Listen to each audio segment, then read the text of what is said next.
Shalom. Mari sama-sama kita masuk dalam hadirat Tuhan, kita tinggikan Dia. Terima kasih Tuhan Yesus untuk pagi hari ini Tuhan. Kau berikan kesempatan yang baru buat hidup kami Tuhan Yesus. Terima kasih Tuhan, kami datang membawa syukur kami kepadamu ya Bapa.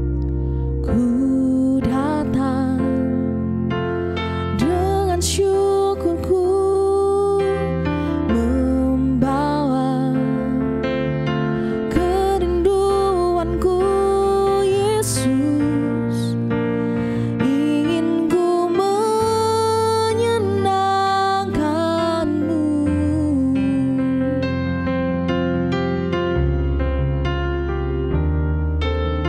karyamu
Yesus, sungguh Kau yang terindah dalam hidup kami Tuhan. Kami bersyukur Tuhan. Kami bersyukur untuk kemuliaan-Mu dalam hidup kami, untuk penyertaan-Mu dalam hidup kami Tuhan. Terima kasih Tuhan. Kami tahu bahwa Kau memberikan rancangan damai sejahtera untuk setiap kami. Rancangan dengan penuh pengharapan ya Tuhan Yesus, hari depan yang penuh pengharapan. Terima kasih Tuhan, terima kasih Tuhan. Kami taruh hidup kami ke dalam tangan-Mu.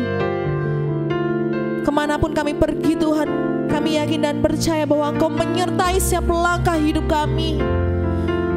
Kami rindu hidup kami boleh memuliakan-Mu Tuhan. Terima kasih Tuhan, terima kasih. Sebentar Tuhan, kami mau belajar kebenaran firman-Mu. Kami siapkan hati kami Tuhan Yesus. Kau memberkati hamba-Mu yang akan menyampaikan kebenaran firman-Mu. Urapi Tuhan pewahyuan yang Tuhan berikan untuk hamba-Mu ini ya Yesus. Hanya di dalam nama-Mu saja Tuhan Yesus Kristus. Haleluya. Shalom Bapak Ibu yang dikasihi Tuhan. Memiliki hati yang bijak adalah kerinduan dari setiap orang. Tetapi faktanya seringkali kerinduan ini dikalahkan oleh keadaan. Keadaan membuat seseorang menjadi terluka, pahit, dan ingin balas dendam. Akhirnya sikap bijak itu menjadi luntur dan dikalahkan dengan rasa pahit dan balas dendam. Mereka tidak lagi bertindak yang bersumber pada firman Tuhan, tetapi bersumber pada egonya sendiri. Padahal saat kita tidak bersepakat dengan Tuhan, sesungguhnya kita bersepakat dengan iblis. Karena itu yang muncul di dalam kehidupan kita bukannya hati yang bijak seperti hati Yesus, tetapi yang keluar adalah karakter iblis. Balas dendam, kebencian, amarah, emosi, dan lain-lainnya. Karena itu mari pagi hari ini kita belajar bagaimana menjaga hati kita agar kita tetap di dalam koridor kasih Tuhan, sehingga kita tetap memiliki hati yang bijak di dalam segala aspek kehidupan kita. Karena satu-satunya kunci untuk memiliki hati yang bijak adalah berorientasi pada Kristus. Di Matius 7 ayat 24 dikatakan, "Setiap orang yang mendengar perkataanku ini dan melakukannya, ia sama dengan orang yang bijaksana yang mendirikan rumahnya di atas batu." Mari kita bandingkan dengan ayat 26, Matius 7 ayat 26. "Tetapi setiap orang yang mendengar perkataanku ini dan tidak melakukannya, ia sama dengan orang yang bodoh yang mendirikan rumahnya di atas pasir." Dari ayat-ayat ini kita bisa memahami bahwa orang yang bijaksana adalah orang yang tidak hanya mendengar firman Tuhan, tetapi juga melakukannya. Mengapa disebut demikian? Karena orang yang hanya mendengar tetapi tidak melakukan, maka firman Tuhan itu baginya hanya sebatas ilmu pengetahuan. Tetapi beda dengan orang yang mendengar dan melakukannya, maka firman itu menjadi rema di dalam kehidupannya. Firman itu menjadi iman kepercayaannya dan rambu-rambu kehidupannya. Sehingga dia harus mempelajari firman Tuhan, memahami, mentaati, dan melakukan di dalam kehidupannya.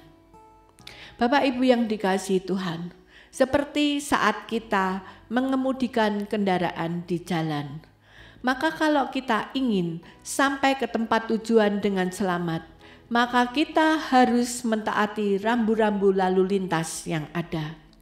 Ketika lampu traffic light berwarna merah, maka kita harus berhenti. Walau saat itu kita sedang terburu-buru, tetapi kita tetap harus berhenti supaya kita tidak melanggar peraturan lalu lintas yang mengakibatkan kita bisa kena tilang atau tertabrak oleh kendaraan lain. Nah, demikian juga dengan kehidupan kita. Ketika kita hendak menjalankan roda kehidupan kita, kita harus mengerti rambu-rambu lalu lintas kehidupan yang sudah ditetapkan oleh Tuhan melalui firman Tuhan. Jika kita ingin selamat sampai ke tujuan, yaitu rumah Bapa di surga, maka kita harus mentaati peraturan lalu lintas kehidupan yang sudah diatur oleh Tuhan.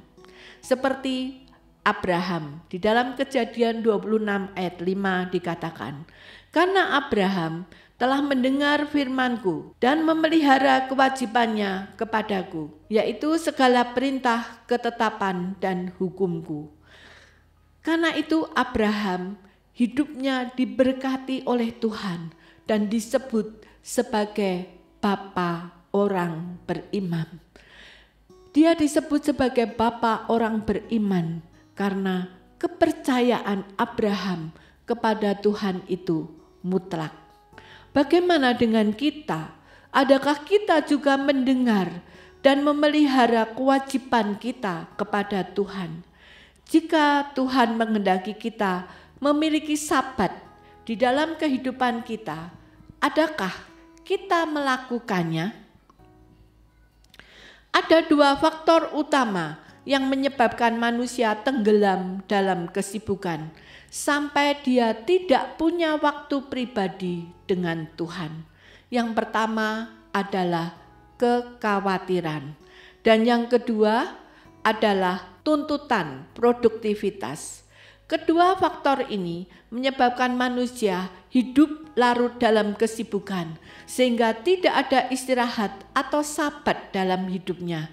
Sementara itu, kesibukan membawa dampak buruk bagi manusia, bukan hanya secara fisik tetapi juga secara mental dan spiritual. Manusia membutuhkan istirahat, tetapi ironisnya manusia justru menghindari kata istirahat. Di tengah konsep dunia yang menawarkan kesibukan dan menyatakan bahwa hari Sabat tidak relevan, pengajaran Yesus dan para rasul justru menyatakan bahwa hari Sabat itu sangat relevan dan sangat diperlukan oleh manusia. Sabat merupakan hak istimewa yang dianugerahkan oleh Allah kepada manusia sejak karya penciptaan. Sabat merupakan hari perhentian untuk mengingat bahwa Allah yang telah membebaskan dari dosa dan menjadi juru selamat kita, sehingga kita memiliki waktu untuk Tuhan, bersama-sama dengan Tuhan, menerima arahan dan petunjuk dalam kehidupan ini, sehingga kita bisa selalu berfokus kepada Tuhan. Mesin saja Bapak Ibu membutuhkan jam istirahat, apalagi manusia.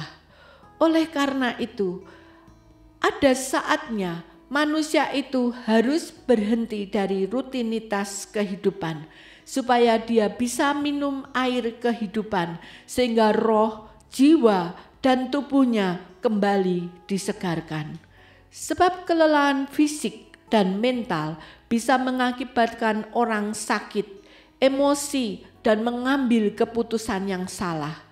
Beda jika kita dekat dengan Tuhan dan selalu minum air kehidupan, kita akan memperoleh hati yang bijaksana, hati yang mengerti kehendak Tuhan dan melakukan di dalam kehidupan ini. Oleh karena itu Bapak Ibu Saudara yang dikasihi Tuhan, miliki waktu bersama dengan Tuhan. Sebab engkau memerlukan air kehidupan untuk menyegarkan roh, jiwa, dan tubuhmu. Jangan bekerja terus-menerus, apalagi sampai memiliki filosofi bahwa waktu adalah uang. Ini bisa membuat hidup kita menjadi lelah dan tidak efektif. Saat teduh mungkin bagi beberapa orang hanya membuang-buang waktu, tetapi pengertian ini salah. Saat teduh bukan membuang waktu, tetapi saat teduh merupakan waktu yang sangat berharga, karena melalui saat teduh kita bisa minum air kehidupan dan menerima petunjuk dan arahan dari Tuhan, sehingga kita bisa bergerak tepat sasaran dan tidak salah langkah. Kita bisa menerima kekuatan dan penghiburan dari Tuhan.